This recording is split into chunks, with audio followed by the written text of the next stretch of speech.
முருகப்பெருமானை எங்கு நினைத்தாலும் அந்த இடத்திலே முருகப்பெருமானை எழுந்தருளச் செய்கின்ற ஆற்றல் இந்த கந்த சஷ்டி கவசத்துக்கு உண்டு.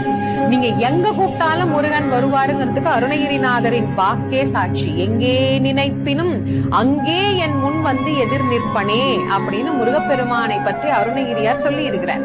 அப்போ எங்க வேணாலும் முருகனை கூப்பிடலாம். முருகா, இந்த இடத்துல எனக்கு ஒரு பிரச்சனை, நீதான் வந்து காப்பாத்தணும்னா அந்த இடத்திற்கு முருகனை வரவழைக்கும் தாரக மந்திரமாக இந்த கந்த சஷ்டி கவசம் நமக்கு பயன்படுகிறது. இத கந்த சஷ்டி கவசத்திலேயே நாம பார்க்கலாம். வர வர வேலாய் யுதனார் வருக, வருக வருக மயிலோன் வருக, இந்திரன் முதலா எண்டிசை போற்ற மந்திர வடிவேல் வருக வருக, வாசவன் மருகா வருக வருக அப்படின்னு எப்படியெல்லாம் முருகன் வரணும் அப்படின்னு வர்ணித்து அழைக்க கூடியதாக இது அமைந்திருக்கு. ஆக முதல்ல இது முருகனை நம்மிடத்தில்